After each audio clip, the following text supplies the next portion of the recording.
Ahí va a llegar el gol del Arsenal. Ozil. Marca Mesut Ozil.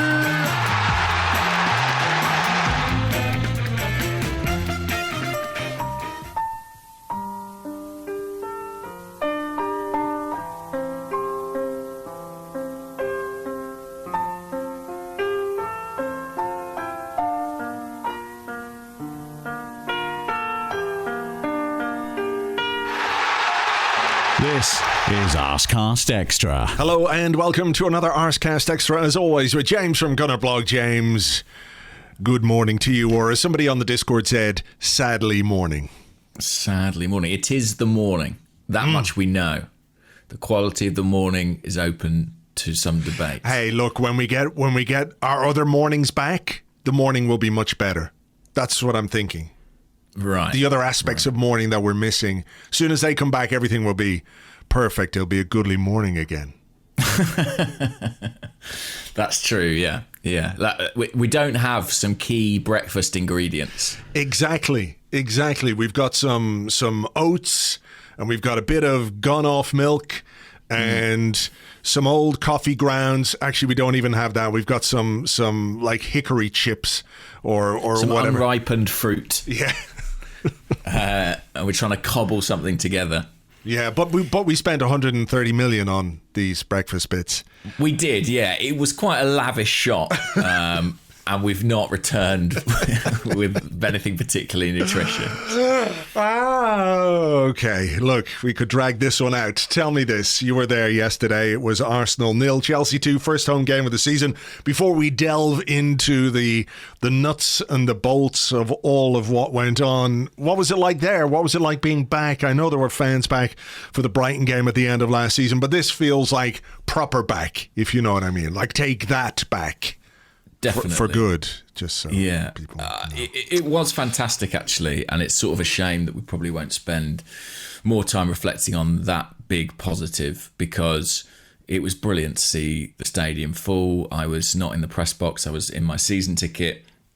Saw a lot of familiar faces, people I know, and I had a hug with Gunnosaurus. I mean, genuinely, Wow. It was, fantastic. I didn't social distance from that dinosaur. I was sucked into his warm embrace. He's wearing a mask.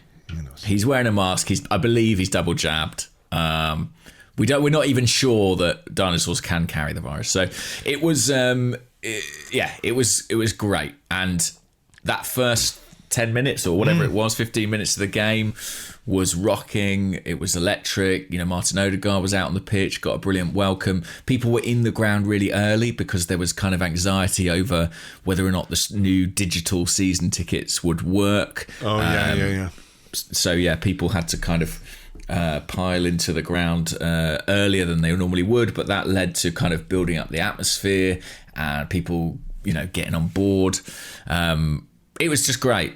And I really, really did love being back there among the fans. Obviously, we didn't get the result or the game that we wanted, but that element of it was superb. And if by chance at some point we do win a game this season, it's going to be a really good feeling. Yeah, look, I have to say, on TV it came across really well. Did it? And That's good. It did. It came across like people were behind the team. They wanted the team to do well. I think everyone was realistic about, what was going to happen yesterday or what the chances of Arsenal winning were. And that's, I think, something that we're going to discuss now in a moment. But even when Chelsea went ahead, the crowd responded. I know there was some boos at halftime and boos at the end, but I think those were not really aimed at the performance per se. I think it was more a general statement about where we are. During the 90 minutes, it came across very clearly that the crowd were behind the team. They wanted the team to do well. They were supporting the team. And even afterwards, there was there's a lot of questions for Mikel Arteta to answer about, what he's doing and what he's not doing and what the team are doing, etc., etc. And even he, I think, dealt quite well with a question from Jeff Shreves afterwards, who said, you said you wanted the crowd behind you, but, there were boos at halftime and boos at the end.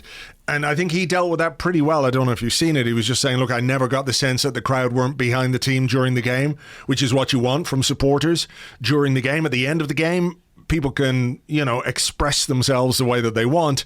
But, as difficult as it was, and on a day when the team itself didn't give supporters a great deal to be excited about, I think the most energized they got was when Kieran Tierney went running down to chase to chase the ball and didn't get the ball in the end. But that was kind of the biggest cheer of the day, which says a lot about what the team delivered. I think it's to the fans' credit that they were so supportive, on the day. So it did sound good. Oh, I'm glad about that. Yeah, and I kind of feel for people who aren't people who get to the ground regularly or very often at all, I wonder how much of a boon or how much of a difference it makes to have those stands full. So I'm glad it translated. And yeah, that really was the thing that, I took away from yesterday, feeling good about. Everything else was not ideal, even if it was not entirely unexpected as well, That's true. That is true. And this is where I'm wrestling with things at the moment because, there's a logical part of my brain. I see where we are. I see what we've got to do. I see, why we are where we are. And I obviously there's a lot of focus on Mikel Arteta, but I think a lot of of where we are is not just on him. There are a lot of things that have happened over the last number of years that have us where we are right now. And he's responsible for what happens on the pitch. He picks the team, etc., etc. But this sort of sense of realism is painful. And I really genuinely dislike all of it. Going into a game against Chelsea, I know they're better than us. They've got better players. They're a more developed team. They've got, their bench yesterday was fucking ridiculous. It was ridiculous when you looked at what was going on. Like if by chance Arsenal had, taken a lead or were hanging on to a lead, look at what they had to try and change the game on the bench. It's absurd really to compare. And you could see the gulf was there yesterday. But this idea that we're sort of, as Arsenal fans, as Arsenal Football Club, writing off games before they happen, even if there's good reason for it, I find it very difficult. I don't like it at all. But I didn't write it off.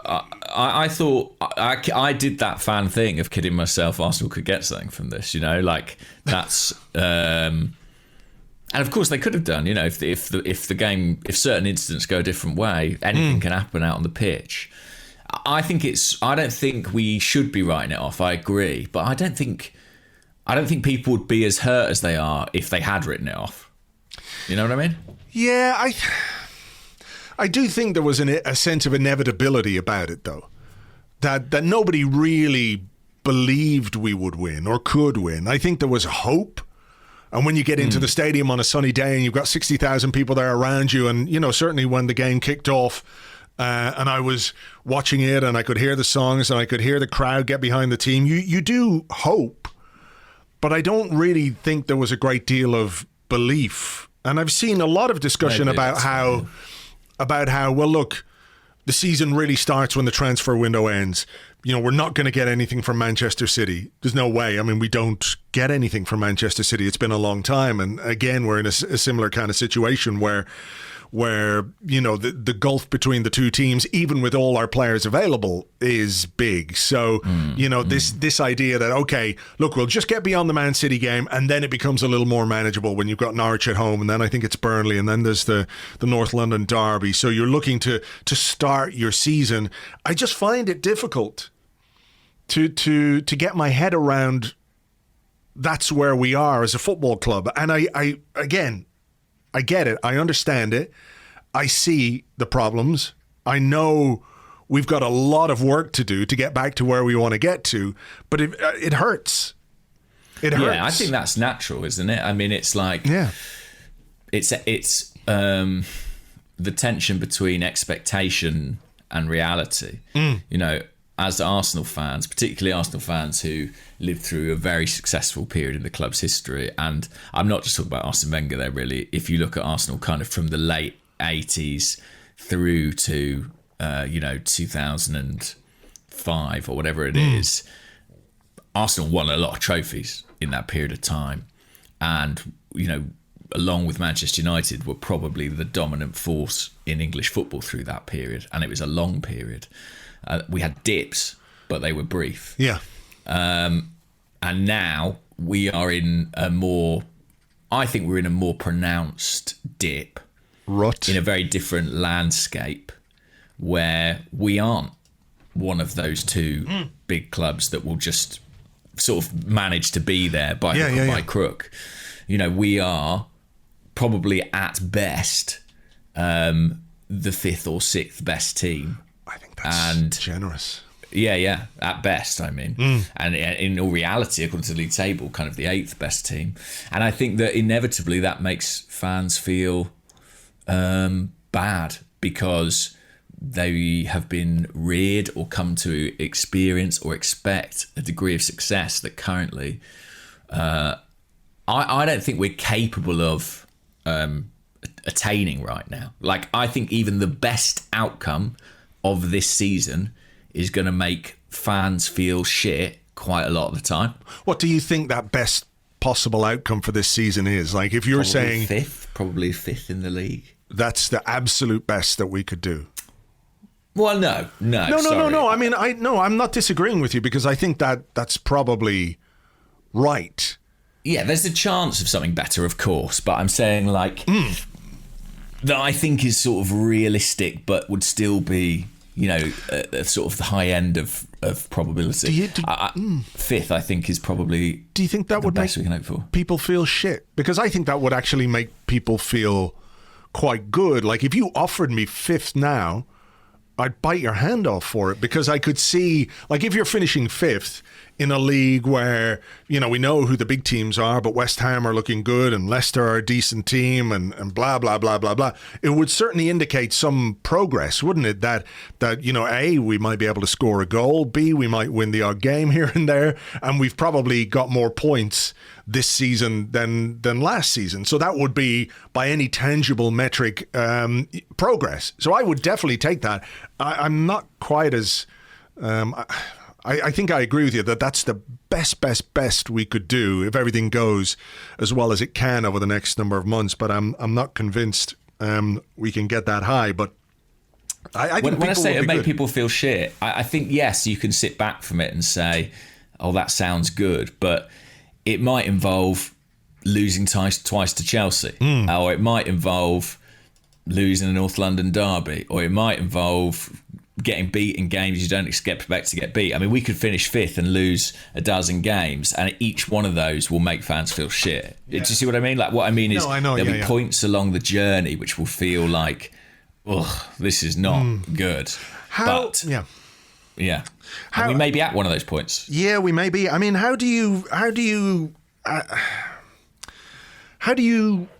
rationalize or come to terms with stuff like when you go into the game yesterday? I thought we were going to get beaten before the game because of their strength, because of the players we had missing, because of our general weakness in comparison to this Chelsea side at this moment in time, right? I thought we would get beaten.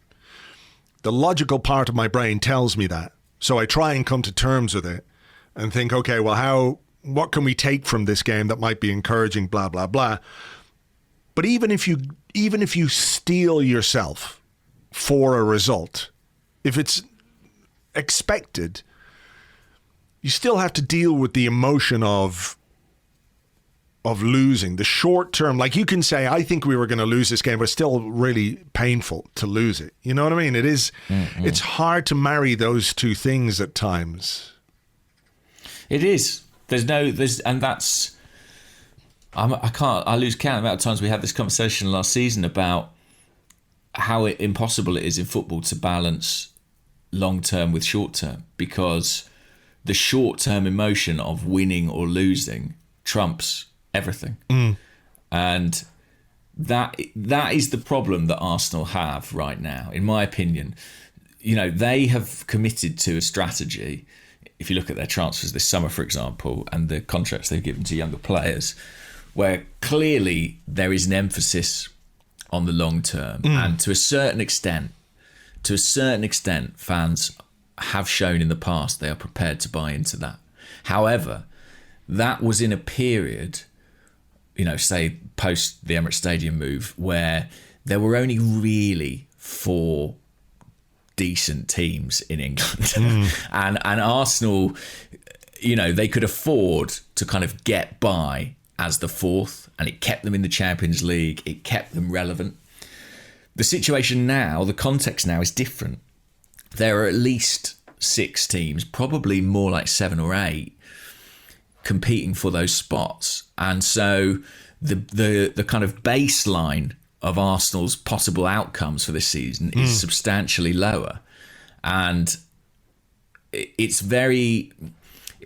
there's just a massive tension at play between the idea of kind of patience and the reality of what losing games feels like. And it's what makes managing a football club a very difficult job.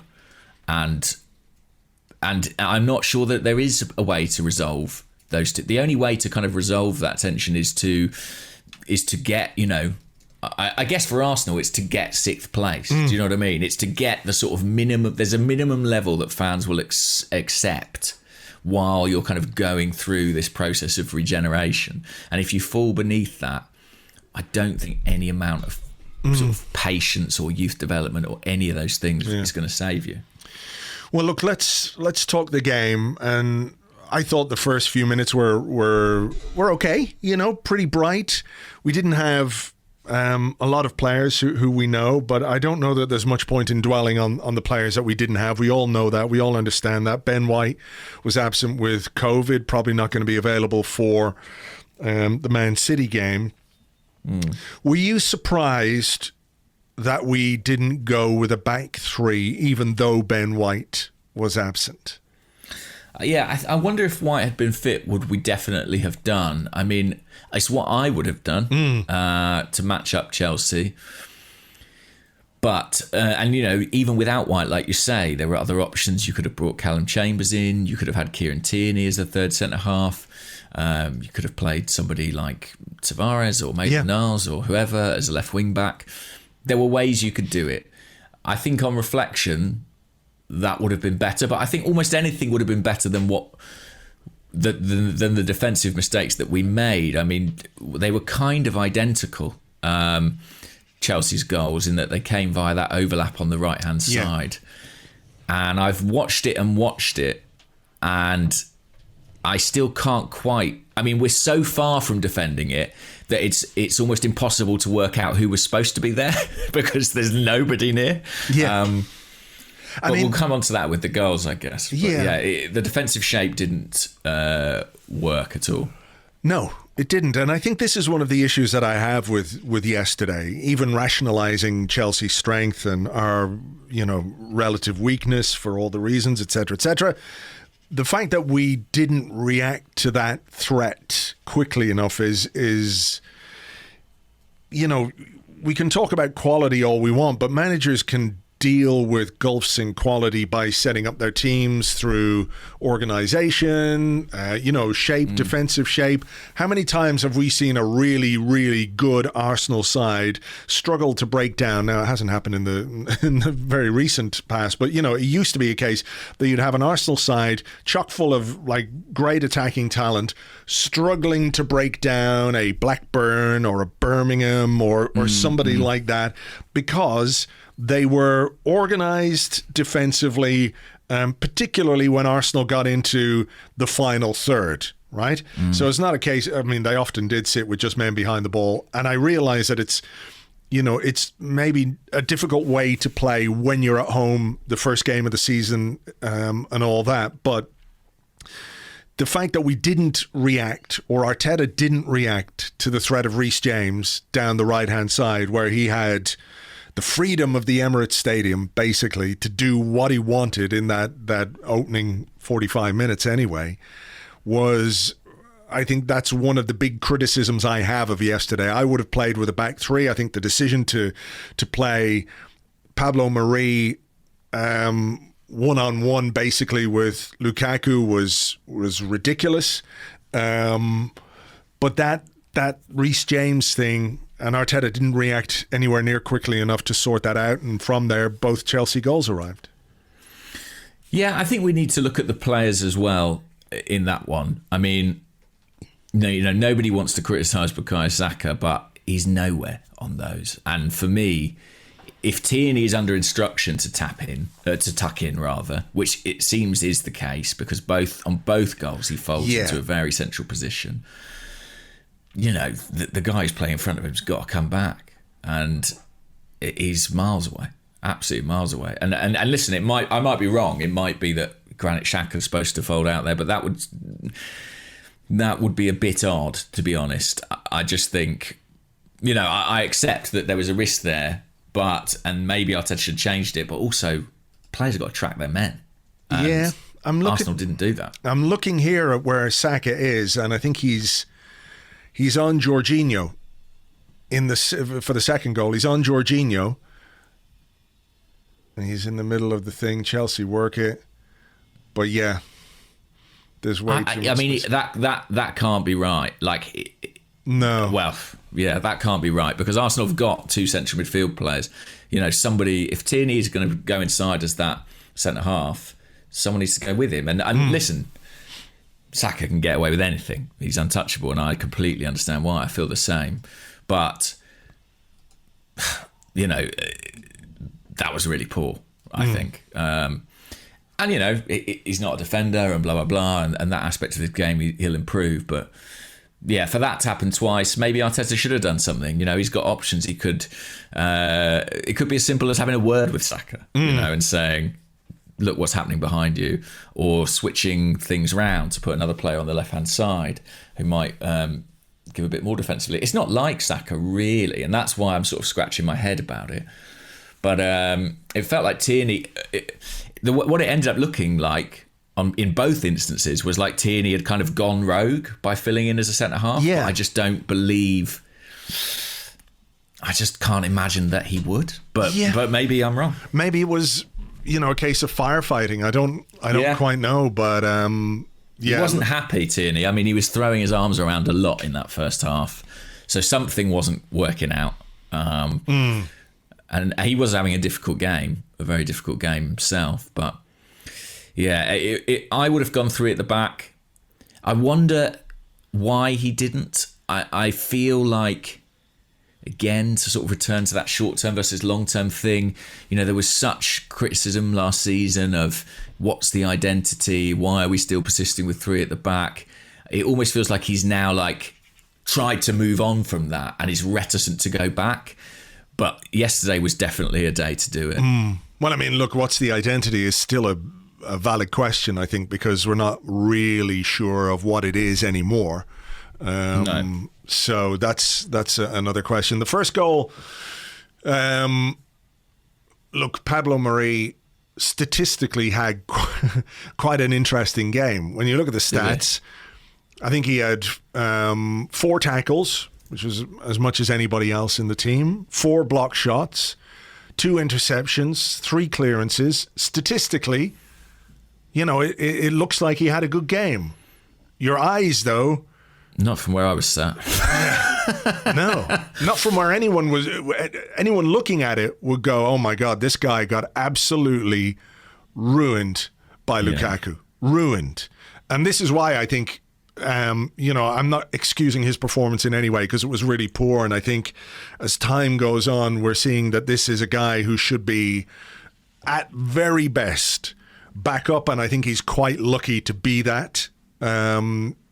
At a club like Arsenal, there were always doubts for me over his career trajectory and the pathway that he took to Arsenal, simply because it's so unconventional. I don't really understand how a player of his age could make that move, but maybe there are things we could discuss another day on that. But he was destroyed by Lukaku on that first goal in particular. It was just so easy.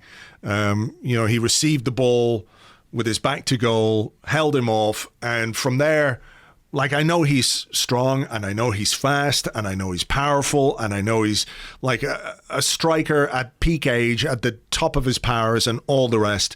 But I think Pablo Mari was just weak. and slow, didn't read the situation at all. You know, he was slow to react when Lukaku ran towards goal. He wasn't the right side of him. He decided he would try and get a free kick by falling over. I don't think Lukaku had to do an awful lot to flatten him. He didn't really flatten him. Marie just fell over looking for a free kick. So it really was terrible defending. Yes, it was a ragdolling of Pablo Marie. I do think better defenders than Pablo Marie will struggle against Lukaku. He just looks to be at the absolute peak of his powers, and he looks quite a frightening prospect for the rest of the Premier League. But yeah, he was, well, from where I was sat and from what I could see, he was way off it. And I think maybe he is good enough to be, our fourth centre-half. The problem is, at the present time, we have to keep playing him. And, I know people talk about Ben White being out. I have to be really honest and say I'm not sure Ben White would have lived with Lukaku either, based on what I saw at Brentford. No. I mean, that's fair. But maybe, again, coming back to the back three thing, Ben White in the back three might have been. Yeah. I think Gabriel is the guy who physically, could live with Lukaku. He's the only centre-half I think we've got who has the athleticism required to kind of go shoulder to shoulder with him, and we've seen him have good games against the kinds of centre forwards who want to pin their man before. But yeah, Lukaku played from the first minute like a guy who knew he had the better of his marker, and you could see the confidence flowing through him every time he held the ball up or turned Marie or just nudged ahead of him in the box, and it just grew and grew and grew. And it was a bad day for Pablo Marie, really, really bad. It was, and I think it was Drogba Senderos, but worse. Yes, it was. And I mean, Senderos has the excuse that he was a very young player at that time, but it was eerily reminiscent of the way Drogba tortured Arsenal. Yeah, I mean, I saw a tweet from Tim Stillman saying he thinks that Chelsea buying Lukaku might grant them the league. And I replied saying it does have that slight feel of when Van Persie went to Man U. They've plugged in a kind of 30-goal striker. Yeah. It just felt like he'd been playing there forever yesterday. But for us, it was kryptonite, essentially. And I worry a little bit about what it might do to Pablo Marie's confidence. I think it was a heavy beating he took from Lukaku. Well, it's the kind of performance that should, under normal circumstances, see you out of the team for a while. Yeah. The issue is, of course, we don't know quite how soon Gabriel is going to be back, and man, we really need him to be good. We really need Gabriel to be good. He trained on Saturday, I believe, but he's not played football for quite a while now. Yeah. So I think it'll be touch and go for next weekend. I don't think he'll be ready for Wednesday night. Maybe the only thing you would say about Pablo Marie is that he's of a certain age that he might be able to compartmentalize that performance if he is picked for next weekend. And like I say, I think it will happen to better players. It just so happened that he was first, and it was particularly pronounced, the sort of gap between the two players. Let's think about some other stuff from this game. Should we have had a penalty? Do you know what? I went to get a drink. I have seen it since, and yes. But about 40 minutes, it was 2-0 at that point. Just thought, I've got to get in the queue for a drink here, actually. Need some whiskey. Yeah, exactly. So I went for my whiskey at the Emirates bar. So I didn't see this in real time. But yes, it did. It looked to me to be a foul. Did you think the same? Yeah, I thought so. It's a classic of the anywhere else on the pitch, that's a free kick sort of situation. Yeah. You know what I mean? To me, it's a penalty. And look, I get it would have been the slimmest of lifelines. But at 2-1... you just never know. You never know. Oh, yeah. And I think we're unfortunate. One of the ways back into the game. Yeah. And we were a bit unfortunate. And, we're told there's this sort of higher bar for VAR intervention this season. I think generally that is a good thing. And I probably support that move. But we have been a bit unfortunate in both the Brentford game and this game. If you think of the one where Balogun got taken out in the box, I think last season both of those probably would be penalties, right or wrong. I think that was unfortunate, but it's not our biggest issue. What else? I think one of the things that concerns me most, James, is coming back to this idea of identity and what we are and what we want to do and how we want to play. And I'm more and more in the dark about that as time goes on, because I don't quite know what it is that we are trying to do. And maybe a game against Chelsea isn't the right way to judge that. And maybe a game against Brentford, with all that went on before it with the COVID cases, etc., is not the right way to judge that. But we were sort of chatting a little bit last night on WhatsApp. And I'm the idea that we will improve, like Arteta was asked afterwards, will this team be better? When we get our players back 100%, it'll be a completely different team, he said. And I can see some logic in that. If you get Thomas Partey back in the team, if you get Gabriel back in the team, if you get Martin Odegaard in the team, if you get, I can't remember. Yeah, exactly. You get Aubameyang, who actually looked quite sharp when he came on, all things considered. If you start getting those players back into the team, I can understand how there will be improvement, because better players make you better, right? They can... They improve you. But I'm wondering, are we just looking at these players coming in and just being better on their own? Or should we not be looking at this as players who are coming in, like, I don't quite know how to explain this or express it properly, but like if you're saying, this is Arsenal, this is what we are, this is what we're trying to do, and right now we're doing it with these players, and they're not as good as some of the other players that we have. But we're going to do this thing, we're going to play this way, and if we plug in a centre forward who's good, and if we plug in a central midfielder who's good, and if we plug in an attacking midfielder who's good, you can see how in each of those positions exponentially we are going to be better. Do you know what I mean? But I don't see the framework that they plug into. Does that make sense? It does. I do think that particularly the Chelsea game is a tricky one to see that in. They're not likely to let us. I mean, they are a lot better than us, and I hate saying it, but they are a lot better than us. Even with our, I'm not sure we win that game with all those players available. I really don't think that's still not the likeliest outcome, is it? Which tells you something.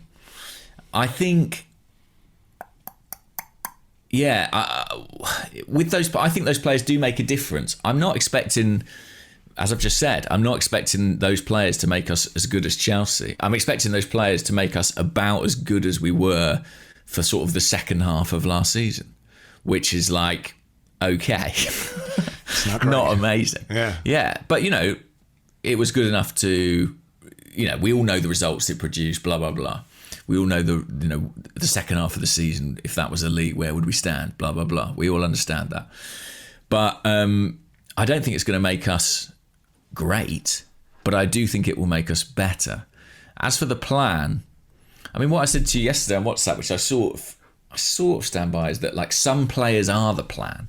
Like Thomas Partey transforms what we can do in midfield, I think. As good as Samuel Lokonga was yesterday, and I thought he was really encouraging, I think he does. And I actually think that, in this game, until Aubameyang came on, with respect to Martinelli, I just thought we looked like a team without a centre-forward. I mean, it looked like we weren't playing one at times. And that's not to be personally critical of him, but we had no presence or structure or threat in the final third, and I think that is about individual quality, personally.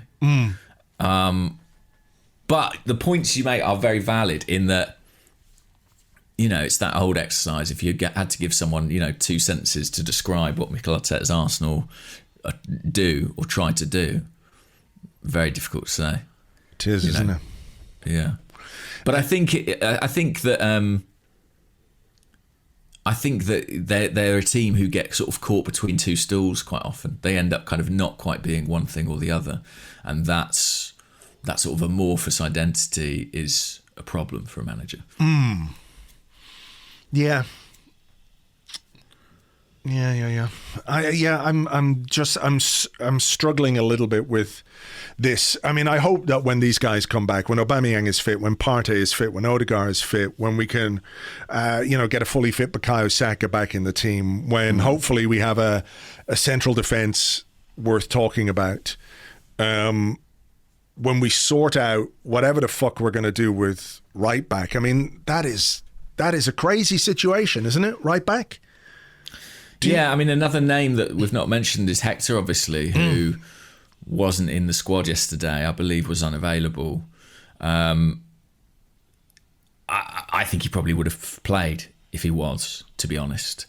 And again, that's no excuse. But when you see Cedric in that starting lineup, it doesn't fill you with confidence because you know this is a guy Arteta basically hasn't wanted to use for about 6 months.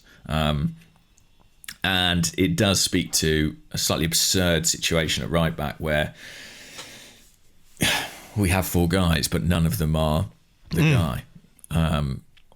I do think that is sort of increasingly, and maybe it's just because we've got other business done, but if there is any life left in this window, I think it has to be focused on that area of the pitch because it's a big problem for us. I mean, the selection of Cedric really speaks to the problem we have there because in our final warm-up game of pre-season, Cedric was essentially our 4th choice to play at right back behind Ainsley Maitland-Niles. But now he's starting against Chelsea.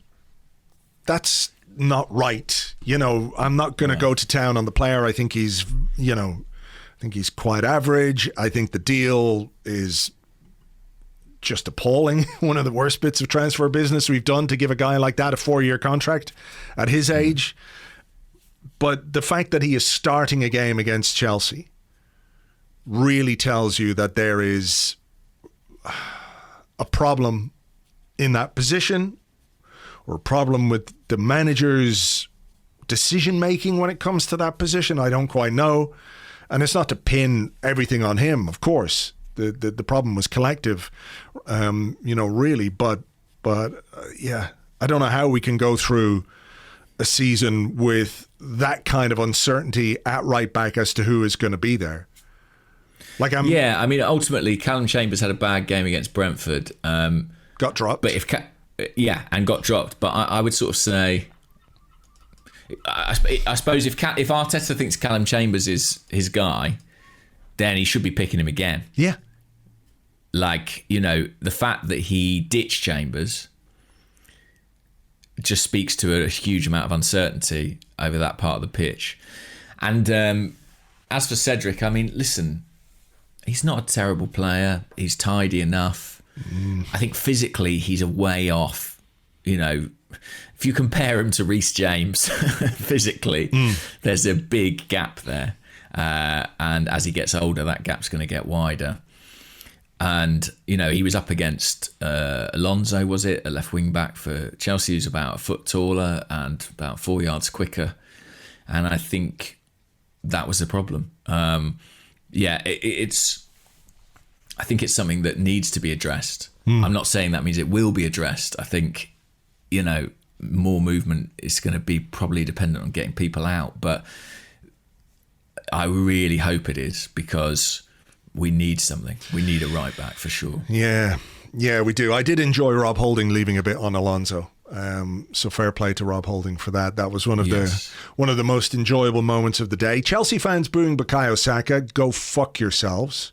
Yeah, I didn't hear that. I was at the opposite end of the ground, but was it audible? You could hear it very clearly on the TV. So that, and I was reliably informed that one of our former goalkeepers may now be at Chelsea, came from Chelsea, was in the director's box, jumping up and down and celebrating Chelsea's goals, which is a bit fucking classless, isn't it, from Petr Cech? I would think he'd be better than that. Yeah. To be honest. There's a bit of decorum required in that sense, particularly when you've played for the club. Well, that's why. Yeah. I'm surprised. I mean, he generally has carried himself quite well. So yeah, that's a little bit disappointing, but not as disappointing as the result generally, and just that feeling of inferiority. It's a horrible reality to be confronted with how far away we are, and I think I'm in that camp of people that really do think the absentees are a problem, and they are making a sizable difference. But I am also in the camp of people who would say that even with them, I think this Chelsea side is good enough to beat us relatively comfortably. And they are. Do you know what? There was a guy next to me who very loudly was chanting "Shit Club, no history," and I admired him for it. And I was like, I see where you're coming from there. But it made me a bit sad, because I was like, who cares? Like, those Chelsea fans don't care. They're winning. And in football, history is important, but it's only worth so much. I sort of had this slight feeling of like, we sound like Liverpool fans in the 90s, banging on about things that happened 20 years ago. I think culture and tradition are significant, but winning on the day is worth so much more. That's the nature of sport, isn't it? Yeah. And that's a chant for a team that aren't winning right now. Well, then this just brings us full circle to this sort of... Yeah, how do you deal with that? How do you deal with the... There was another fascinating interaction behind the goal where there was a row, a kind of existential debate between two fans about whether or not Granit Xhaka was a cunt. So it was kind of amazing. Did they lay out their definition of what a cunt is? So Xhaka made a mistake. I think it was a misplaced pass, or he got caught on the ball, something like that. And one guy jumped up and was like, "Xhaka, you can't." And then a guy behind him was like, "We don't need that sort of thing, Let's get behind the team." And he's like, "Right, so what, you're going to support a lose then, are you?" Oh.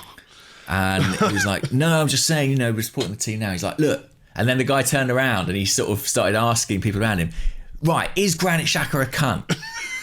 And it became this whole thing of like people chipping in and being like, "Well, maybe he is, maybe he's our cunt." There was all this stuff. I mean, in a way, it was great, and I was like, "It's fantastic." Welcome back to the ground, yeah. But it was also a kind of interesting dialectic about, how do we feel about this team and where we are, and how do we be positive in a time that feels fundamentally short of our own expectations. And I think, it's a process we're all navigating internally. And, I couldn't tell you, I knew what this guy meant. I know what he means. He's like, this isn't good enough. I want better. But the guy behind him is saying, yeah, but this is where we are. Let's work with the circumstances we're in. And it's, you see that played out across social media, everywhere. It's a kind of existential debate of the Arsenal fan right now. Yeah, I mean, brilliantly captured, I have to say.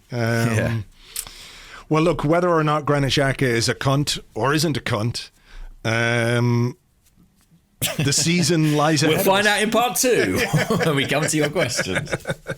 But like the season that lies ahead, I think, has bigger questions hanging over it than that one in particular, even though, like you, I can recognize, what it says about the wider issues that we have.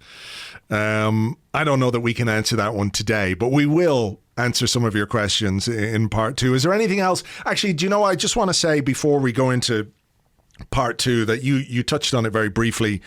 I thought Albert Sambi Lokonga was probably the most encouraging part of yesterday from an Arsenal perspective. I think he's got plenty to come to terms with when it comes to the Premier League. Like just how quick the game moves. There were a couple of moments where you could see him just sort of look around and go, holy shit, the ball's gone like from there to there and I've got to turn around and get back and what have you. But I just thought the way that he tried to play in those circumstances against that opposition, I thought was really positive. So if we're going to finish part one on a positive note, I think that's it. Yeah, he was fantastic. And as listeners will know, my brother's a Chelsea fan and he's the first player. He mentioned to me after the game, he thought he was the big bright spot in Arsenal. So it's not just our red-tinted spectacles that are seeing it. I thought he was really good, actually. Really good. I mean, to play against a team of that quality at that age with that little Premier League experience, I think he already looks like someone who could exceed expectations. He's coming from the Belgian league. I think we thought, well, he might get the odd game here and there. It'll be sort of, a rotation option. I think he'll get plenty of minutes the way he's looking. And that is encouragement. I mean, I even thought Nuno Tavares, when he came on, looked pretty good at left back. He doesn't mess about anyway. He's certainly very, very physical. So yeah, there are young players to be encouraged by. But as we've said all through this show, that doesn't assuage the pain of defeat and the pain of where we currently sit. And, we're just trying to kind of muddle through how you balance the optimism of youth with the reality of our circumstance. Okay, well, look, let's take a break here. We do have plenty of questions, as you might imagine, so we'll come back with those and more in part two right after this.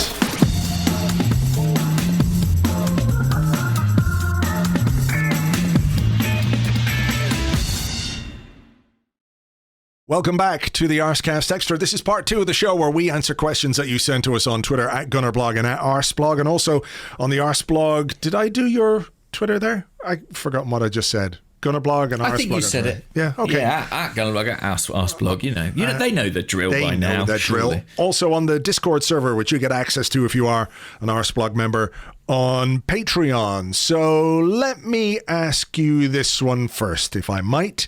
Comes from... Can I just do a quick one first? Because Gold 73 just said, before the second part of the podcast, when you say we'll be back right after this, how long is this usually? Usually it's, 2 minutes? Yeah, 90 seconds. Yeah, thereabouts. Quick, check, maybe a bathroom break. This time it was a bit longer because we were having a very top secret chat about all kinds of scurrilous things. But normally it's, just about 2 minutes. Just catch our breath, reconfigure our brains.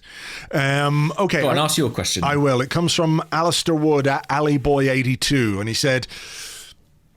In 2011, when low on quality available players, Arsenal lost 2-0 at home to a Big Six club and then lost heavily in Manchester, resulting in a deadline day trolley dash. If we lose heavily on Saturday, will history repeat itself next week? Well, have we not already done the trolley dash? Is sort of my question there. I mean, as I recall... the business we'd done in that transfer window, we'd signed Alex Oxlade-Chamberlain prior to the 8-2. And Jenko. Did we not bring in Carl Jenkinson? That's right, because he made his debut in that game. Cheers for that, Arsene. I think that may have been it. I'm just having a look now. Oxlade-Chamberlain. Maybe we had signed Gervinho as well. I think so, yeah. Did he play at Old Trafford? I don't know if he did. Don't remember much about it, so I don't think he made much impact if he did. But then, of course, we went on a trolley dash after that. I suppose what's interesting is the nature of the players we brought in was experienced, really. I mean, particularly in the case of Mertesacker and Arteta. And we have spent a lot of money already in this window, but quite deliberately not on experience. Would that change if we lost heavily next weekend? I personally don't think so. I think that Arsenal's have had a strategy for this summer's business and they've kind of stuck to it. I think there might be a bit more urgency in terms of adding, say, the right back that they need, but I don't expect them to kind of fold back on things and go and get in a couple of senior pros to kind of steady the ship. What do you think? I don't think there'll be a trolley dash because we have signed, 5 players. Yeah. I do think that if we lose and lose heavily to Manchester City, I'm not sure how much pressure there's going to be on transfers as much as the manager.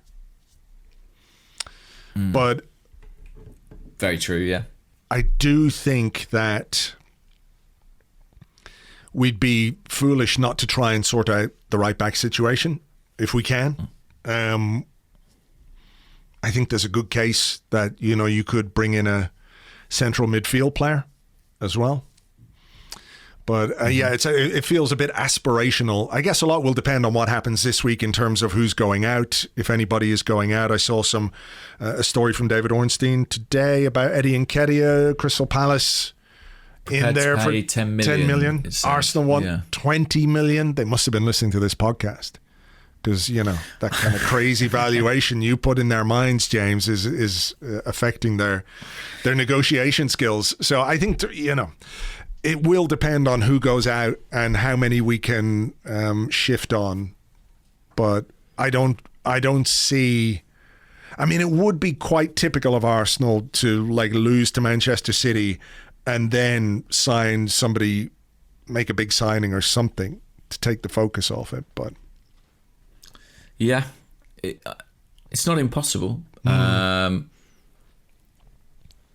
I mean, maybe it will be a very pricier option at right back. I do think that is clearly a position that needs solving in the long term, and if it requires the club to slightly push the boat out, maybe they'll be inclined to do that after another defeat.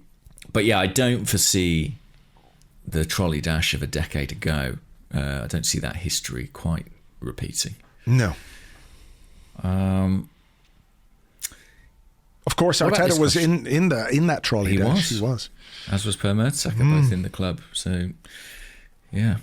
Haider, who's at HaiderYavid_14, I hope that pronunciation's okay, Haider, says, is there any difference between Unai Emery's over or sole reliance on Kolasinac and Arteta's on Tierney? That is a good question. I mean, the lack of variety in our attacking play is a big, big problem. Big problem. And I suppose you would say that Odegaard coming in is going to help in that regard, and getting a striker back might help in that regard. But to me, this is the biggest question. This is the biggest question about Mikel Arteta, is how is this team going to improve from an attacking perspective? How are we going to create more chances? And unless we do something different than give the ball to Kieran Tierney, who may or may not be available for the next little while because he's got another injury, it seems. It's like we said last week, it's too easy to work out. It's too easy to work out. If you stop that, then what have we got? Not much comes down the right-hand side. I think that's a problem area for us. But no, I don't suppose there is really, other than the quality of the left back. In that, Tierney, I think, is far superior to Kolasinac. Tierney's a better player. But sure. as a tactic, getting the overlap and getting the cutback, it's pretty similar, isn't it? Yeah, I think it is. I'm hopeful that Martin Odegaard will add more variety to the attack with his guile and his creativity.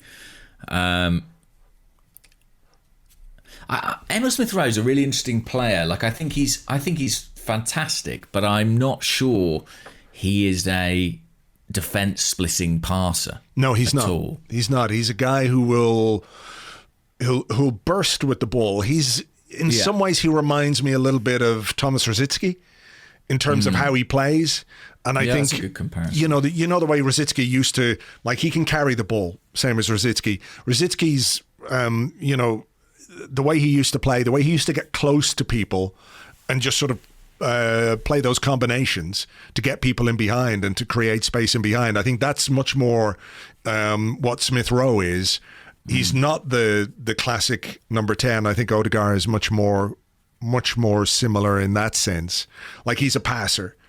He's the guy who's going to find that pass and pick that pass and you know, create things for people in that way. Whereas Smith Rowe, I think, needs to be close to players. Like, his best moments yesterday came when he combined, and there was a couple where he drove into the box. But, you know, they're little short 5, 7, 10-yard combination passes. And I think that could be perhaps an interesting thing from the left-hand side. Yeah, I think that is where his immediate future lies. You know, I think Odegaard is going to come into that number 10 spot, and Smith Rowe will be out there on the left with Tierney. And actually, that was a pretty promising combination for much of last season. So I think we'll see more of that. But yes, it has felt one-dimensional, the sort of get it to Tierney and hope that his cutback finds somebody. I think the only real distinction, as you said, is that Tierney's a better player. But another injury yesterday, I mean, a huge amount is asked of him, isn't it, in the course of these games? And you can sometimes see that taking a toll on his body. Yeah, I just wonder, you know, between that and maybe he is a little brittle as well. Yeah. You know, the injury record is beginning to get a little bit worrying, to be honest. It concerns me how important both Kieran Tierney and Thomas Partey are, and how much we seem to struggle to get them on the pitch. You know, that worries me. Here's a question from Daniel Williamson, who's at _DAW2503 on Twitter. And he says, has Mikel Arteta moved away from playing out from the back, or is this a temporary switch because of absent players? If it's still the plan, is it worrying that after a summer of preseason preparations, he's not confident enough to do it? And we had a similar question on the Discord from Arteta's Victory Crumpets, who says, I consider myself a patient and understanding Arsenal fan and still willing to be patient this season. But why on earth have we stopped pressing and stopped building from the back? We seem to have abandoned any style of play so far this season. Yeah, it's interesting as well in the light of signing a goalkeeper who last season went long more than any other goalkeeper in the league. I mean, you know, we're told they think he can play a short game as well, but it does make you wonder, is there a deliberate intention to mix it up a bit? I think so. I think that's partly a choice. But you mean to play long more often? Yeah. But who are we playing long to? Nicolas Pepe, you know, we're just bashing the ball towards Pepe, which is fairly industrial tactic. Yeah, I agree. And I think especially in the absence of kind of Aubameyang and Lacazette, you know, who are you aiming for up there? Even with them, I don't think I mean, that's not their game either, is it? Yeah. But, you know, it's something, it's a tired comparison really, but it's something Manchester City do very effectively. They mix it up. They do go short, but they do go long too when they want to, and it helps them stretch the play a little bit. But it is the pressing. We don't. I'm not sure we pressed consistently last season. No, but we don't really press at all anymore. Right. Do you not think? I mean, when you think about what we do when the opposition has the ball in their own defensive third. Certainly not against Chelsea. We didn't. No. I agree with that. But we don't try and. Yeah, I mean, I think there's clearly some sort of instruction to not play out from the back yesterday. I was curious to see what would happen with Leno's first kick. And his first kick was long.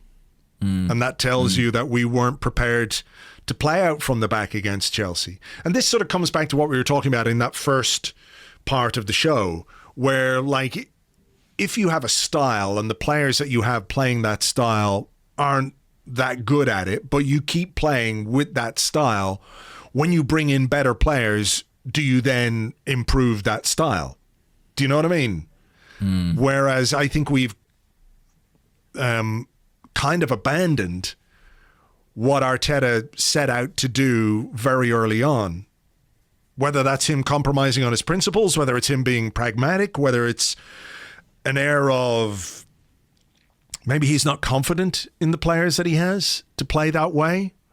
And then you have that other question about, well, why don't we play more to the strengths of the players that we do have? But I don't, like, if we could. It's tricky though, isn't it? Because if he had played out from the back and they'd made a mistake, he'd be hammered for that as well, But is that not something that people can, well, okay, we didn't do it well in that instance, but this is what we try and do. This is how we try and play. Some people would have that, would be fair with that, but I doubt many would. I think most people would say, why does he insist on them playing out the back when they're not good enough? He should have cut his cloth accordingly. He should be more pragmatic.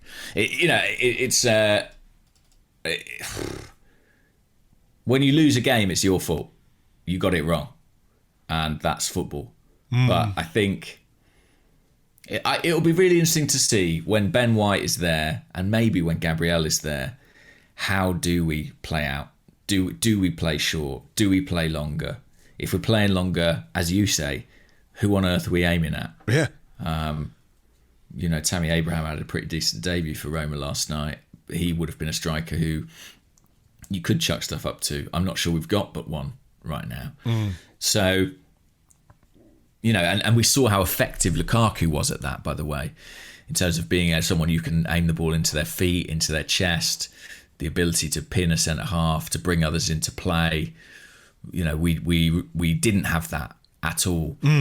I think Arsenal's attack, this is just sort of a personal hunch of mine, needs one of Martin Odegaard or Alexandre Lacazette, because I think they're the players who can provide a kind of hub at the centre of the wheel.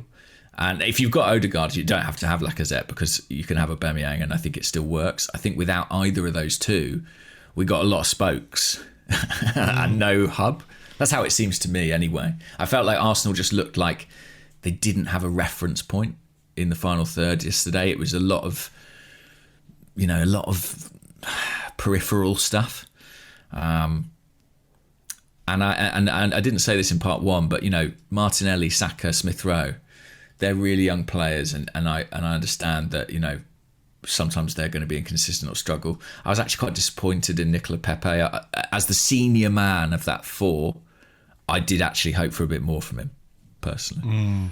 I mean, we had a question here from Jess Guna, who's at Jess of ARQ, who says, have we grossly overestimated the potential of Martinelli? When starting through the middle, he's been largely anonymous. Love the player. Say it isn't so. We had a question like this last week, and I nearly asked it. It was something like, what's your controversial Arsenal opinion? Is there my slightly controversial opinion, and I promise it's not informed by the Chelsea game, is that I do think that the expectations around Martinelli are a little high. From what I hear, from what people say, I think a lot of people see him as someone who's going to start a lot of Premier League games and have a big impact. And I personally am not sure he's quite in that place yet. Say, for example, someone like Bukayo Saka, I think is quite far ahead of Martinelli in how I see them. And that is I think that's quite controversial, because I think a lot of people kind of see them neck and neck. I don't think we've overrated him. I think he's got loads of talent, and I think he's got, as Arteta puts it, a kind of special charisma on the pitch. He's got this huge energy. He's got a nose for goal. I'm talking myself into it just with this list, but I maybe it comes from just a requirement of balance and feeling like, we can't have, I don't think, as much as I love the idea of all those kids out there, Martinelli, Balogun, Smith Rowe, Saka, I actually don't think that's viable. I think we need to complement that with more assured, more senior performers who have greater presence and probably greater productivity. What do you think about Martinelli? I felt sorry for him yesterday. It was a thankless task. Yeah. To be a lone striker in a team like this, which doesn't get the ball to its striker, doesn't create chances in the middle, doesn't deliver into dangerous areas, and you're asking him to play against Rudiger and Christensen and Azpilicueta, come on, that's a tough gig for what is he, 20 years of age? Like, he didn't have a good game. I'm not saying he had a good game or anything like that, but I just felt for him. And I do think that sometimes individual assessment of players is difficult when the system, the collective, is not great either. True. I agree there's a lot of talent there. There's a lot of potential there. I'm not quite sure where exactly he's going to end up. And I think one of the things that we have to consider or have to realize is that, there's a fairly steep learning curve for players, for young players when they come in. Someone like Saka, someone like Smith Rowe, they're going to naturally be involved a lot more because they're playing deeper, because they're playing in areas that we get the ball in. Even if we're not a great team at this moment in time, we do get the ball into those areas. Therefore, they can be involved. Whereas in this particular setup, what is Martinelli's role other than to finish the chances that we don't make? Yes, that's fair. And, it's not like he was, missing chances yesterday. Nothing really came his way. Do you think he is a centre forward, or do you think he is a wide player? Do you have an instinct on that? My instinct is a bit more centre forward, but not like a Lukaku centre forward, if you know what I mean. I think he's somebody who can maybe play a bit more on the shoulders of the defenders, but sample size is really small with him as well. I think he's somebody you want running towards goal, onto the ball or with the ball. I'm not sure he's necessarily a guy you want out on the wing trying to create or deliver or be that kind of a what you might consider a classic winger with that kind of output, Yeah, I think he'll end up a centre forward. I think probably. Yeah. I think he might be more comfortable in the wide areas for now, but I do think that's his eventual trajectory. But it was a very difficult day from yesterday, and I thought it was the right decision to pick him there. I mean, Aubameyang can't have been considered that fit because he would have been on at half time, to be honest, if he was. The fact that they waited at all, I think shows that they didn't think he was ready. But he did look, as you said, quite sharp when he came on, and he thought he did improve us. So that's good news in terms of, getting him back and part of the team. Lacazette was at the game yesterday, so presumably his isolation is over. I had a question actually about COVID and stuff. Malik Bergman on the Discord said, "Morning, gents. Now that we appear to be in a post-bubble Premier League, I'm increasingly of the opinion that the key variable that will determine a club's fortunes this season will be the extent to which they can control COVID outbreaks in their squads. How sympathetic are you to Arsenal's current plight, especially considering they did appear to attempt to get the Brentford game cancelled? It seems like the Premier League is emphasising personal responsibility on this, and it's up to the clubs to ensure their players are vaccinated and behave responsibly outside of work." And then he says, if Arsenal players are getting COVID due to risky behaviour and are not recovering quickly because they refuse to be vaccinated, then personally I think Arsenal have only themselves to blame. Well, look, the thing that I would say is that you cannot mandate, really, players to be vaccinated. You can encourage it, and I think Arteta said that in his press conference at the weekend, or before the game, that they're trying to educate some of the players, I think is what he said. And get them vaccinated. And I mean, the reality is that there are no restrictions anymore. No, in England, I'm living here. I'll be honest. It's basically a free for all. It's like it's like it's not happening. And even if players do take personal responsibility, you are, because of the because of how easily this virus spreads and how this particular variant spreads, you know, you could go to the supermarket and get it. Your kids can go to school and bring it home, you know, so... And it should be no great surprise, should it, that a club with one COVID case is going to get more. Yeah, exactly. Can they tell players not to, you know, live life if everybody else is allowed to live life, whether it's risky or not risky or whatever? I don't know that they can necessarily tell them to do that. So I think it is going to be a reality for clubs this season, and this is why I'm curious as to what the threshold is for, like, if a club gets 4 or 5 COVID cases, will they get their game cancelled? Like, we know that. I mean, it felt like Arsenal got involved.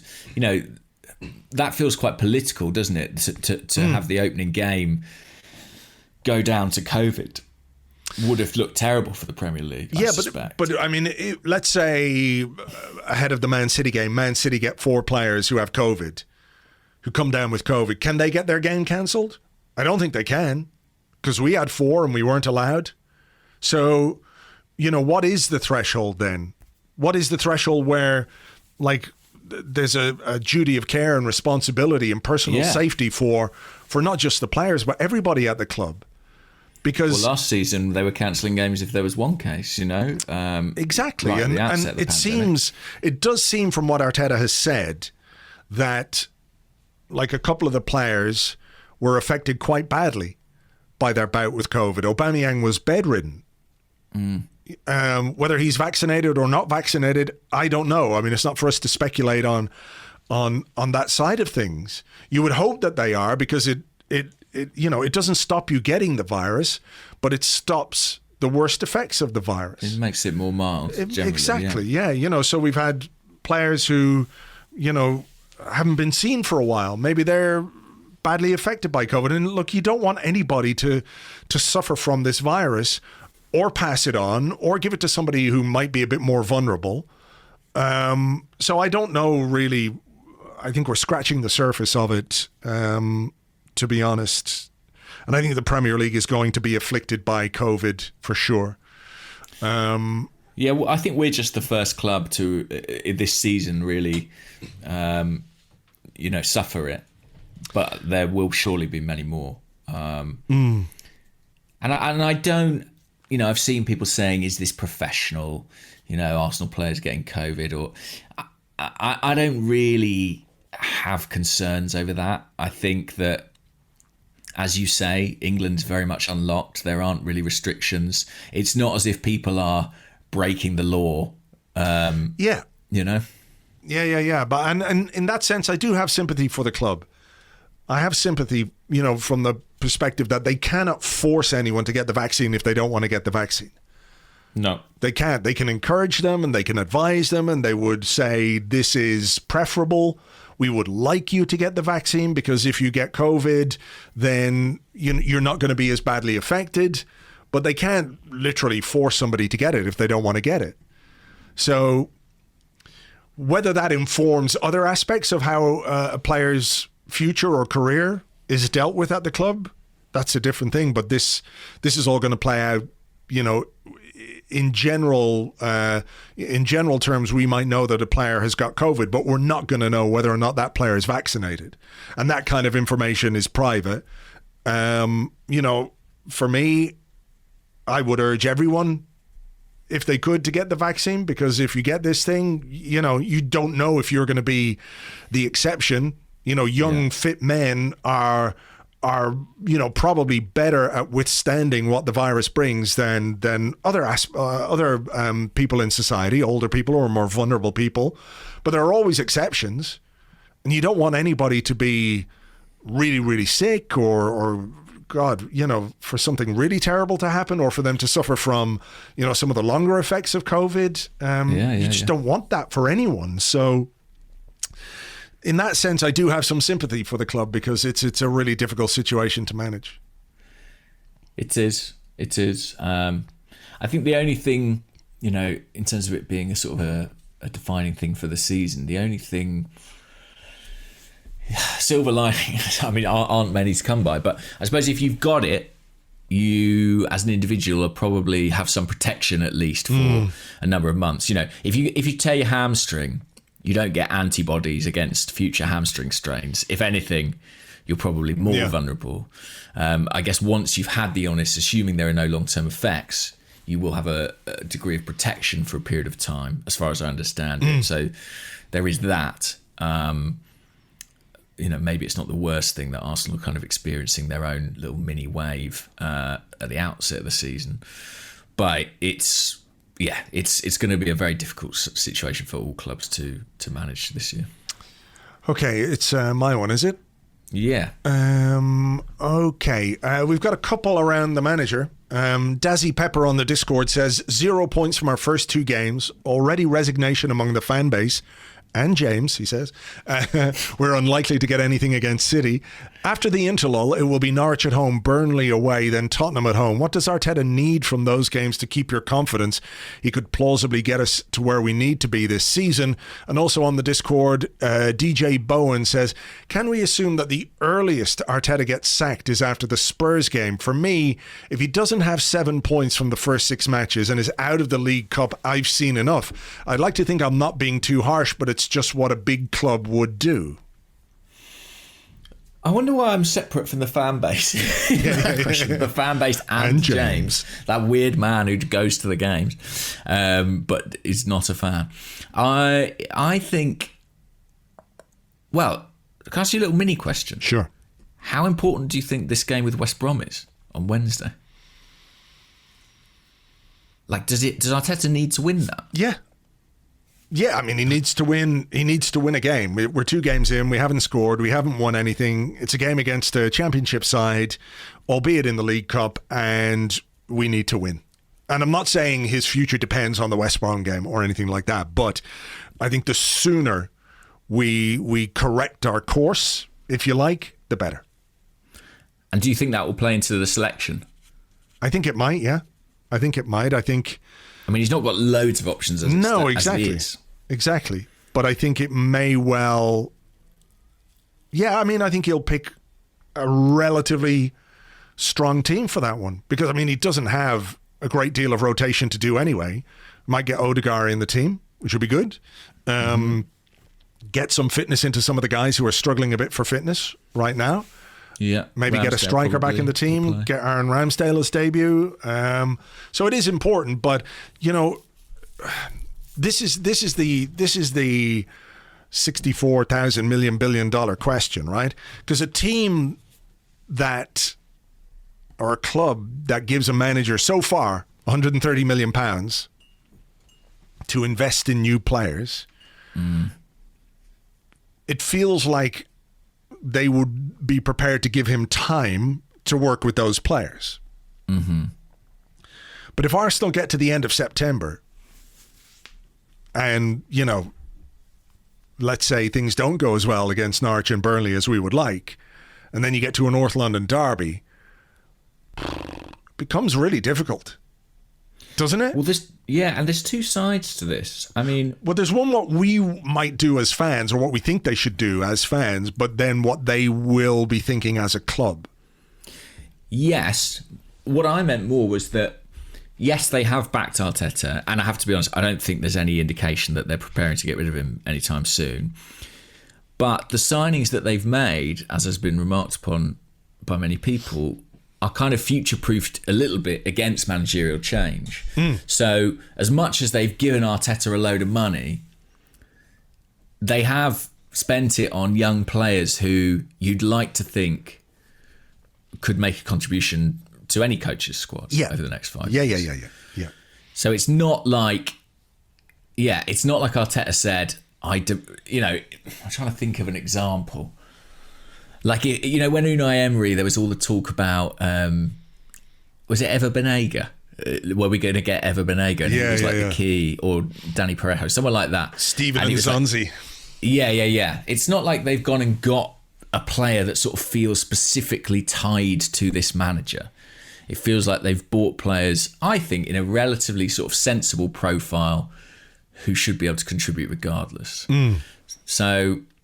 there's safety in that, but also not safety in that for Arteta. In terms of when he comes under pressure, I mean, if he loses 2 games this week, it will be very ugly, I think. I think he needs a result against West Brom just in terms of the mood and the atmosphere. Having not got anything at Brentford, I think people were sort of, I'm not going to say comfortable, but they were able to kind of reconcile the possibility that we might lose to Chelsea and Man City. But Brentford and West Brom are a different kettle of fish. If we come away from those 3 with nothing, it won't look good. Norwich, goes without saying, he has to win. Burnley, I think... You've got to win that. You've got to win. This is Arsenal. You've got to win, with all due respect to Burnley, taking nothing away from them. We know they're difficult opponents. We know they're tough to play against. But you're at Arsenal Football Club, and you've spent £130 million in the summer. And I know the signings aren't all first-team signings. I know some of them are potential, etc., etc. But if we're in a place where we're sort of saying, well, maybe a draw away against Burnley would be all right, I think we're in a bad place. Okay, I think we may be in that place, but yeah. Yeah. I think Tottenham looms large, doesn't it? I mean, I don't realistically think Mikel Arteta will be sacked in September.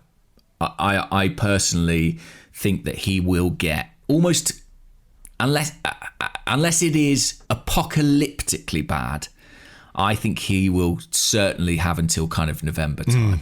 That's my impression. It'll be like Unai Emery. He got to November in a pretty bad run, and I think Arteta would be afforded at least that. Yeah. If he can't get the team... Do you tend to agree? Yeah, I tend to agree. I think if we're in November and, we're sitting in the bottom half of the table and there's no improvement in the way that we're playing, when we've got our players back, when nobody has COVID, when nobody's injured, when everything is Goldilocks, everything is just right. There are no more, it just always feels like there's a reason. And I get some of them. I think some of them are valid. It always feels like there's as soon as this happens, or if this happens, or when this happens, we can judge properly. But I think 3 months into the season, if we're languishing in the bottom half of the table, that's enough time, even with all the other things that are going on, to make a judgment and an assessment that where we are is not where we should be, and that something has to change. Yeah, I had a good debate. I think it was on Arsenal Vision podcast about excuses. As Arsenal fans, as football fans more generally, do we always kind of look for an excuse, an explanation for why we aren't successful, and does that disguise a sort of deeper problem?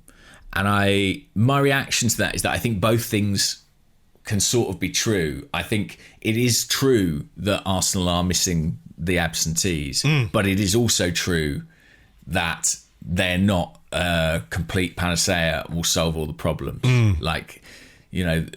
There are other issues in this team and in this club. But I do think that Arteta will be given more patience from the owners than he will from the fans. Yes. I would say, with some certainty. I think that's right. Let me just follow up one here from the Discord. We'll do some quick ones to finish off. Gezi Boy says, is it a coincidence that the 2 games with fans back are those in which we've seemed the most disorganised? You could see Mikel frantically trying to get instructions out during the game without being heard. Are we now a team without any creative freedom and without an ingrained structure? I thought that was quite an interesting one. Yeah, because we talked about it a lot, didn't we, in the kind of period without fans, how attentive Arteta seemed and how detailed in his instructions, and how that wasn't sustainable. And we talked about that situation on the left-hand side with Reece James overlapping and how no one was with him, and maybe in an empty stadium it's easier to transmit a message that changes that. Well, this is the reality of football, and the version where Arteta was able to give quite detailed instructions to players and be heard, that was the distortion. This is what it's supposed to be like. So this is how it has to work. And this is the football we all want to see, with a full Emirates Stadium, and the manager's absolutely drowned out. And actually, like, as bad as the season has been from an Arsenal perspective to date, I have absolutely loved even just watching other games or clips from other games. It just feels like someone has breathed life into football again. So I'm grateful for that. But, you know, basically what I'm saying is, if that is a problem for Arteta, it's a big problem, because, you know, this is what he's going to face for the rest of his managerial career. Do you think it's affecting us? It's hard to know yet because it's only been 2 games. But, you know, ultimately, you know, the job of the manager is to prepare his team all week on the training ground. And when they go out on the pitch, they have to have some measure of expression themselves. They have to know what way we're going to play, where we're supposed to be on the pitch. You know, those things are things that should be set in stone when you're preparing for a game. Yeah. After that, like, a manager can't micromanage. You cannot micromanage. Was it Louis van Gaal or something who said, like, these managers who stand there shouting on the touchline, you know, they do it to make themselves, I'm paraphrasing here a bit, but they make themselves look good. You know, it makes them look energetic or involved or whatever it is. But ultimately, like, the guy who's 20 yards away from you can't hear you because of the crowd. Yeah, the work is done. The work should be done beforehand.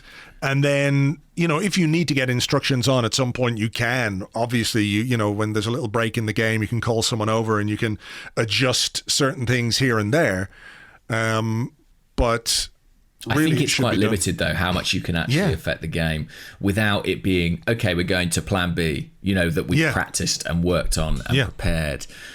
And actually, a lot of what you see from managers, I think, is them kind of living the adrenaline and the emotion. I mean, think of Unai Emery, you know, all that hand waving, it's for him. It's so that he feels connected to the game and connected to the fans. I don't think he realistically believes he's affecting what happens on the pitch with that, you know? Do you think that's the case with Mikel Arteta, though?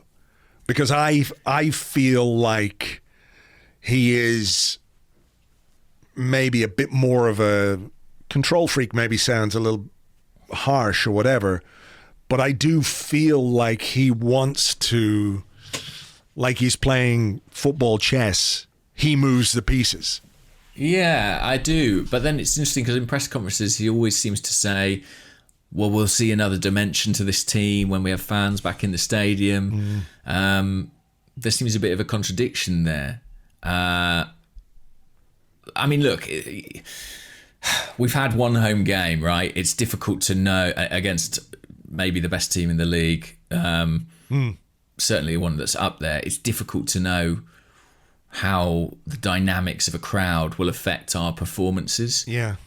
But it doesn't feel like a kind of marriage made in heaven, you know, between an Arteta team and a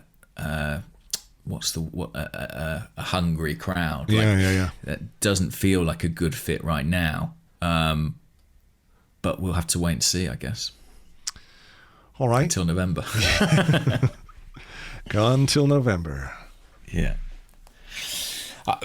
Who knows? I mean, if things go really badly, you never say never in football. That's true. But that's just my instinct. Have you got one, or? I don't know. I do probably, but they were sort of similar themes. When would you fire Arteta? Yeah. Let's do some quick ones, because I've got a few here that I think are quite interesting. Then. So let's do some quick ones.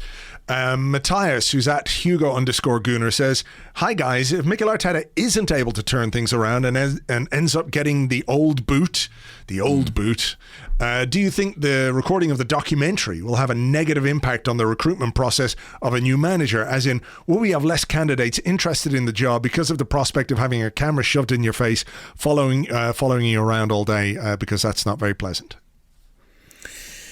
Yeah, I mean, Spurs obviously appointed Mourinho, didn't they? I think. No, they didn't. They appointed him prior to the documentary. I think he was maybe fired during the filming of it. But there was some sense that anyway that, you know, they wanted to project this image of them as like a global super club, and it was felt that a big name manager was part of that. I think that it would be an inconvenience to any incoming manager, but probably not sufficient to put them off. And I suspect if they were coming into the club, they might be able to be like, right, well, this is what I'm prepared to do and this is what I'm not prepared to do. You've got to hope so, right? I mean, it would be a disaster if it felt like it was genuinely affecting things at that level. Yeah. I don't think it would make I don't think that would be a deal breaker for any manager because they're used to having cameras and stuff like that. But, some managers... There's a groundswell of some... Like the name Antonio Conte is being bandied around a lot, isn't it, on social media? Yeah. Do you think that's, plausible? Do you think he would want to come and manage Arsenal? I don't know. I mean, he's a very high-profile manager with a lot of success under his belt, and you can see why people would be interested in him if Arteta were to get the boot. If things don't improve, you could easily see why. They would be, or he would be top of people's list. But whether he would want to come or not, I don't know. I guess it depends where we are and what he thinks he could achieve. He wasn't slow to get out of Inter, was he, when things weren't going great there? So,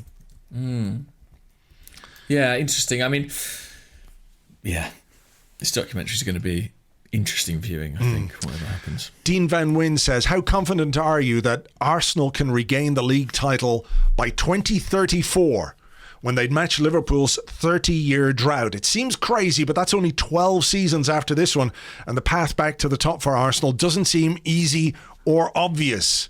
So on a scale of 1 to 100, how confident are you that Arsenal could win the league title by 2034? Low for me. I think I see a lot of comparisons between Liverpool's kind of 90s funk and where we are now. And I think it could be as difficult a climb back up. I think, if anything, the circumstances are more difficult than what they face because of the expansion of wealth of other clubs and how competitive the landscape is now. So I would say, how confident am I we will win the league title by 2034? Probably about 25%, maybe. It could happen, but I think it probably feels more likely to not. I would say about 7%. Oh, really? Wow. Yeah. Maybe it'll all change click very quickly. Yeah, exactly. Maybe it'll all click at some point, and maybe we'll get the right manager, and things will come together, and we will be competitive, and what have you. But right now, it's very difficult to see that as a possibility. Here's one from Serge Designs, who's at Serge Designs, who says, "What are your thoughts on Willian liking Chelsea's Instagram posts? Just a silly action by a careless player, or a microcosm of the mess we're in?" And if people don't know what this is, Chelsea posted on their Instagram 2-0 win over Arsenal, and the caption was something like, "Can you imagine not being Chelsea?" or something like that. And Willian liked it. Yeah. I think he's done at Arsenal, Willian, isn't he? And we all know it. I think it's optically it's really bad. I think with social media and footballers, you've always got to be a bit careful because it's not entirely clear who's running it all the time. So you can kind of give a bit of benefit of the doubt there. Also, sometimes they don't see it the same way as us with kind of rivalries and allegiances. But yeah, I think it's just the latest in a kind of litany of moments that make you reflect on what a disastrous deal that's turned out to be. Yeah. I mean, I think Willian's Arsenal coffin does not need a final nail, but if it did, that would have been it. I think. Yeah. I think I know your answer on this, but Tom F on Twitter says, when did we become so obsessed with whether a centre-back is left or right-sided? We used to just play the best defenders. Now Murray's left-footedness seems to trump whether he's actually the best man for the job. I mean, do you think there's a case to drop him based on yesterday? Yeah. Irrespective of the fact he's our left-footed guy. Yeah. Yes. I think so. You know, I think I don't think Rob Holding was brilliant. He was okay though. He was okay. Should have scored probably. Yeah, he should have. Should have. But look, I think we're suffering from a paucity of central defenders. I mean, I know this will spark a whole other debate, and we just don't have time for it. But like, what the level of Pablo Mari's performances say about William Saliba, and I don't mean this to be negative, like you can't tell me that William Saliba, I'm not saying he would have like dominated Lukaku or anything like that. I think he, as a young defender, would have found him tough to deal with. But there's nothing that you're seeing from Pablo Mari that makes you think sending William Saliba on loan is really a good idea. No, I understand he had a good performance for Marseille at the weekend as well. What a crazy game that was. Did you see all the fucking shit? I haven't quite. I saw bits and pieces, yeah. Seemed absolutely mad. Mental. Crazy stuff. I think Marseille on the pitch will be entertaining enough, to be honest, this season with the formation they're playing and the style of football. But yeah, you can't help but reflect on that and think, crikey, what must they think of William Saliba? Yeah.